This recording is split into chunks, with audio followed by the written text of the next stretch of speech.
Israel की तरफ से गाजा पर लगातार बमबारी की जा रही है। आसमान से रॉकेट बरस रहे हैं और जमीन पर टैंक आग के गोले उगलने की तैयारी में है।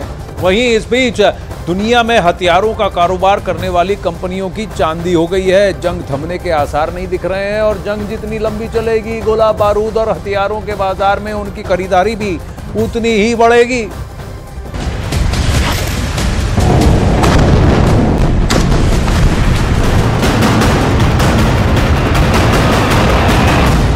जब जज्बा दुश्मन से इंतकाम लेने का हो, जब जुनून दुश्मन को मिटाने का हो और जब जिद लड़ाई जीतने की हो, तो कुछ ऐसी तस्वीर सामने आती है। हर तरफ तबाही, बर्बादी और विनाश नजर आता है। इजराइल की तरफ से साफ कर दिया गया है कि इस बार वो हमास का खात्मा करके ही रुकेगा। इजराइल के प्रधानमंत्री नेतन्याहू ने ऐलान कर दिया है कि उनका देश हमास के खिलाफ आखिरी लड़ाई लड़ रहा है। मतलब साफ है, इजराइल हमास के संपूर्ण विनाश की तैयारी में है। אני פה עם הלוחמים של גולני, הם באים מכל חלקי הארץ, הם לחמו כמו אריות, הם ילחמו כמו אריות. אתם מוכנים להמשך? כן! אנחנו הולכים לנצח בכל העוצמה, אתם מוכנים? כן! כל עם ישראל עומד מאחוריכם, ואנחנו ניתן את המכה הקשה לאויבים שלנו, כדי שנשיג ניצחון לניצחון. מוכנים? כן! עד הניצחון! היידה! एक तरफ नेतन्याहू हमास पर संपूर्ण विजय की बात कर रहे हैं, वहीं दूसरी तरफ उनके दावे पर सवाल भी उठ रहे हैं। सवाल यह है कि आखिर जंग के लिए इतना गोला बारूद कहां से आएगा?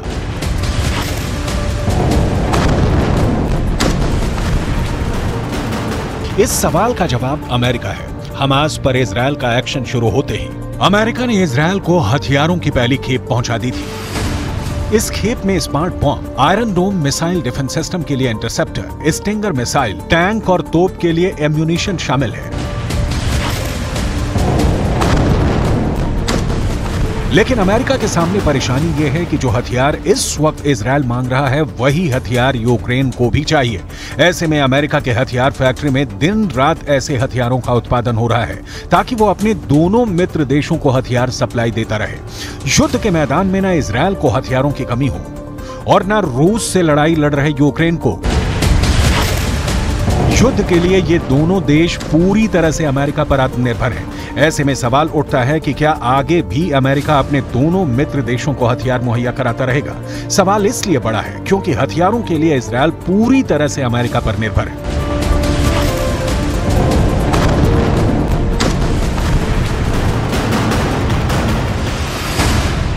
इजराइल अपनी रक्षा जरूरत का 81.8% अमेरिका से लेता है, 15.3% जर्मनी, 2.6% इटली, 0.1% फ्रांस और 0.2% कनाडा से इंपोर्ट करता है।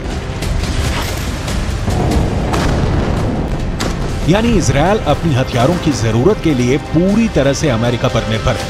इसलिए अमेरिकी रक्षा कंपनियों के लिए हमास इजराइल की जंग मुनाफा कमाने का बड़ा मौका है। लेकिन डिमांड इतनी ज्यादा है कि अमेरिकी कंपनियां इसे पूरा नहीं कर पा रही हैं। अमेरिका इस वक्त 3 मोर्चों पर फंसा हुआ है: इजराइल हमास जंग, रूस यूक्रेन जंग और साथ ही अमेरिका को चीन की बढ़ती आक्रामकता की भी चिंता है। ऐसे में अमेरिका की परेशानी यह है कि वो हथियारों की सप्लाई कैसे बढ़ाए, क्योंकि अमेरिका इस दुनिया में सबसे ज्यादा हथियार सप्लाई करने वाला देश बन चुका है। अमेरिका के हथियारों की डिमांड सबसे ज्यादा उसके मित्र देशों में है। पूरी दुनिया में पिछले साल मिलिट्री खर्च $2.2 ट्रिलियन रहा है, जबकि दुनिया के देशों को हथियारों के निर्यात में अमेरिका की हिस्सेदारी 45% के करीब है। रूस यूक्रेन जंग शुरू होने के बाद अमेरिका लगातार यूक्रेन को हथियारों की सप्लाई कर रहा है। युद्ध शुरू होने के बाद अमेरिका ने यूक्रेन के लिए अलग से बजट भी जारी किया है ताकि यूक्रेन के पास युद्ध लड़ने के लिए हथियारों की कमी ना हो सके। अमेरिका अब तक यूक्रेन को $44 अरब के हथियार दे चुका है। जनवरी 2023 में अमेरिका ने यूक्रेन को $155 मिलियन के करीब 3 लाख तोप के गोले भेजे हैं। 2022 में अमेरिका ने यूक्रेन को 10 लाख तोप के गोले दिए थे। यूक्रेन हथियारों के लिए पूरी तरह अमेरिका और नेटो के भरोसे है। अमेरिका और नेटो के दूसरे देश यूक्रेन की जरूरत पूरी नहीं कर पा रहे हैं। इसी बीच इजरायल का संकट सामने आ गया है। अमेरिका और इजरायल के बीच 2016 में डिफेंस इक्विपमेंट खरीदने के लिए $38 बिलियन की डील हुई थी। दोनों देशों ने $5 बिलियन के मिसाइल डिफेंस सिस्टम के समझौते पर भी साइन किया था। इस समझौते के तहत अमेरिका से इजरायल को हथियारों की सप्लाई होनी थी। अगस्त 2023 में इजरायल ने अमेरिकी कंपनी अल्बिट सिस्टम नाम को $155 मिलियन के 10 लाख गोले का ऑर्डर दिया था।